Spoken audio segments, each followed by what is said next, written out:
इमाम बनने के लिए कितना इल्म ज़रूरी है, नमाज की इमामत के लिए कितना इल्म दरकार है। सबसे पहले तो तजवीद ज़रूरत की हद तक, हा और हा में इमाम फ़र्क करता हो, सीन और स्वाद में फ़र्क करता हो, तो ये फ़र्क, इतनी तजवीद का इल्म ज़रूरी है। नंबर 2, इमाम को मोटे मोटे सजदा सहव के मसाइल आते हों, तहारत के मसाइल आते हों। बाज़ दफ़ा इमाम को पता ही नहीं वज़ू कब टूटता है, और वज़ू और गुस्ल के फ़राइज़ ही नहीं पता होते। बाज़ दफ़ा इतनी जहालत होती है, तो सबकी नमाज़ें ख़राब करेगा ऐसा इमाम। तो वज़ू और तहारत के मोटे मोटे मसाइल आते हैं, वो कपड़ा कैसे पाक किया जाता है, कितनी नापाकी मुआफ़ है, कितनी नापाकी काबिल मुआफ़ी नहीं है। तो ये मोटे मोटे मसाइल तहारत के, और फिर सजदा सहव के मोटे मोटे मसाइल, कौन सी गलती से सजदा सहव होता है, कौन सी से नहीं होता।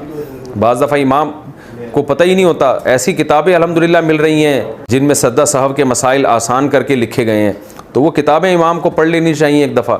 अक्सर इमाम क्या करते हैं कि फ़र्ज़ की तीसरी और चौथी रकत में सूरह फातिहा के बाद गलती से क़िराअत कर लेते हैं, तो फिर सजदा सहव करते हैं। हालांकि फ़र्ज़ की तीसरी और चौथी रकत में अगर सूरह फातिहा के बाद तिलावत कर भी ली तो सजदा सहव वाजिब नहीं होता इससे।